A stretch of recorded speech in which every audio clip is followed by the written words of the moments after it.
Episode number 20, Baked Potatoes. Hello everybody, it's Dak here, and welcome to another episode of The Adventures of Zenonia. Today, as you may be able to tell from the title, we are working on the farming sector, which this will be the potato farm. But before we get into that, I'd like to say that this is our 20th episode of our Let's Play, and it's a pretty big mark. Our last 10 episodes, or let's say 1 through 10, took much longer to get out than these 11 through 20, and I do believe these 11 through 20 were also much higher quality and better videos overall. Excuse me. So I do think we have improved a lot in the past 10 episodes, and I'm very excited about that. So thank you everybody for all of your feedback. You have been extremely helpful in the creation of this series. Let's get into the potato farm. This is not going to be too special. It's not a well, I guess it's an original design, but it's not something that no one else has ever thought of before.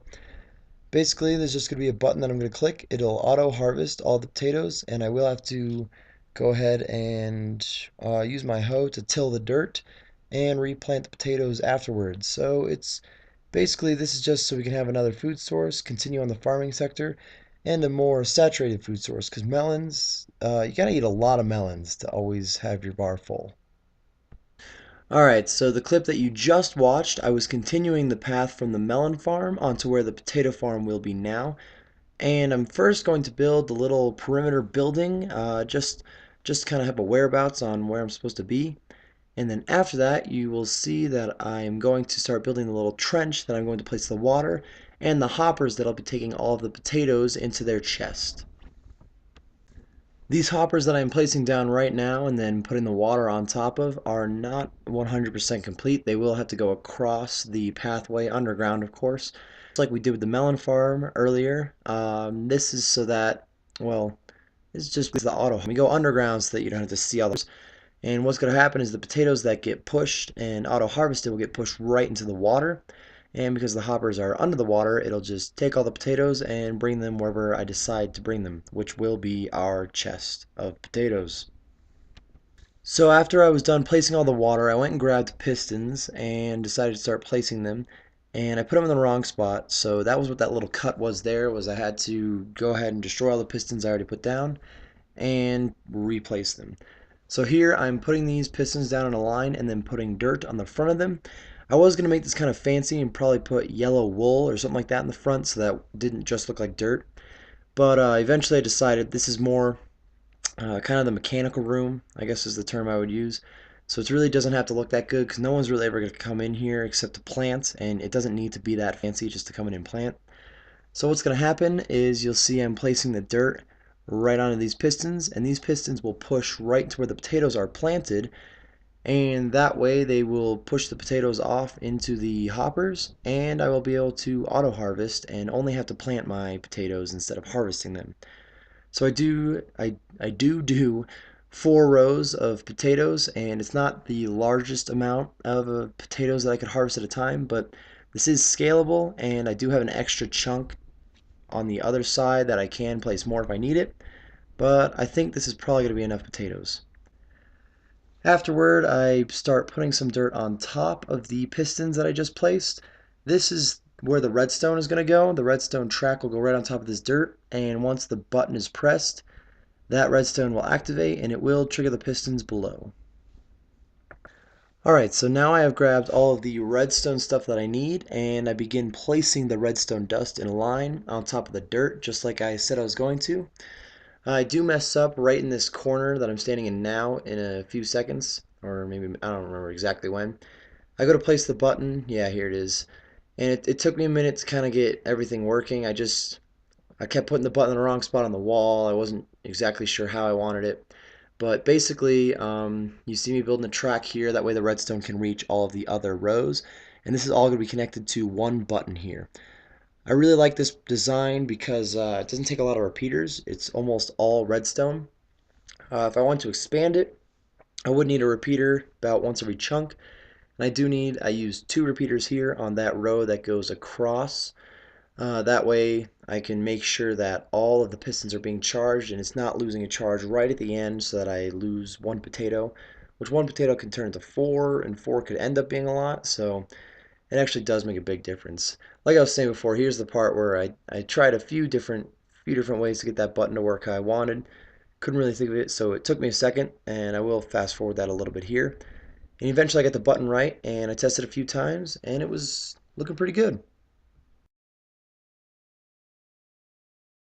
So now that I tested the first row, I decided to finish the redstone on each of the other paths, and then I placed those couple of repeaters that I was talking about, so the circuit reaches the entire thing, and all the pistons do shoot off. So our redstone part of the build is basically done.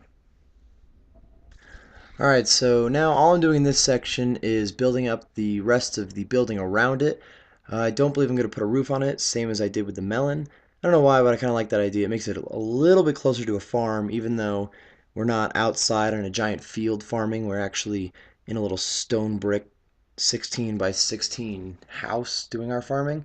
So I like having no roof there, and it also makes it easier to light. I don't have to figure out where I'm going to put my torches. Alright, so now we're on to the next step of the build. First off, I'm going to place a little ring around this area where I'm going to have the building, just like I did last time, kind of to give me a little reference point. And then I begin to place carpet around in kind of a ring formation with yellow and white wool, similar to how I did in the last potato farm we have made. I think those colors go good with potatoes. But when I look back at this, I probably should not have done the carpet yet because I do have to break some of it up to put the little chest in. But it all works out in the end, so it really doesn't matter that much. And after that, I begin to make the hopper tracks go all the way to the chest. So now you can see me digging out the area, looking for the hoppers here, and then I had to grab some more supplies too. But I went back and started really digging this out. This took me a little while because I had to find the hoppers, excuse me, and I didn't really use my coordinates like I usually do. I probably should have. It may have made it gone quicker. But basically what I do here is just dig out the pathway, a straight line to right around where the chest is going to be. And then I only do that with one side here because the other side I do the exact same thing. And then I place the chest and finish on the track off camera because it was getting kind of tedious and I didn't want this video to go too long. So I figured that was a pretty good part to chop out. All I do is place the chest and place the hoppers connecting to that chest. So we now have pretty much all the stuff that we need to be built for the potato farm built. Everything else is mostly decoration.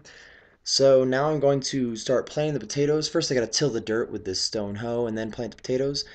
Afterward, waiting for those to grow, I do begin to build that stone building on the other side. And then it still was not enough time for the potatoes to grow. They don't grow quickly.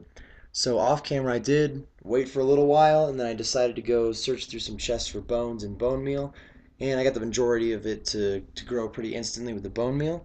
So that'll be in the next clip. So once you're done watching this clip, we can go ahead and click the button and we can harvest all of our potatoes. We're just about done here and we're doing pretty good on time. This has been a pretty quick and pretty easy build for me. All right, so all the potatoes are ready to be harvested. We can look in here quick just to show you what they look like. There's the potatoes. And I did switch this to a wooden button if you didn't notice, making it a little easier to see. Once we click that button, it went and harvested them.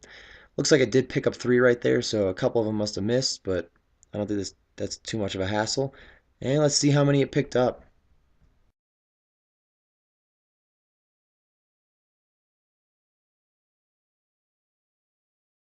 All right, 2 stacks plus a 10.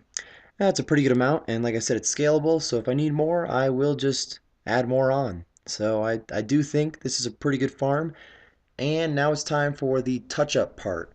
So that's going to include putting doors and whatnot in, and we'll see you in a second once we're done. All right, everybody, all of the finishing touches are done, and here's the big part, our potato. I know it's a little crude, but that, of all the designs I tried, that was the best one we had. So looking here, we got more potatoes growing. Looking pretty good for now. Have a button to open this door. And then we go to the other side and go down the chest. I did have another little bit of a harvest, so we got about 3.5 stacks there. And I think it's looking pretty good. So that's going to wrap it up for today's episode, everybody. All right, everybody. Thank you very much for watching. That was our 20th episode of Let's Play, so I think we're doing very well. We have increased production and video quality, and Zenonia is looking pretty good right now. It's really, really skyrocketing.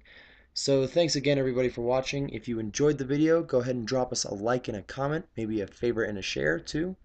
Join the cul-de-sac by clicking on that subscribe button, and follow us on Twitter at TheEdBoys. All links are in the description.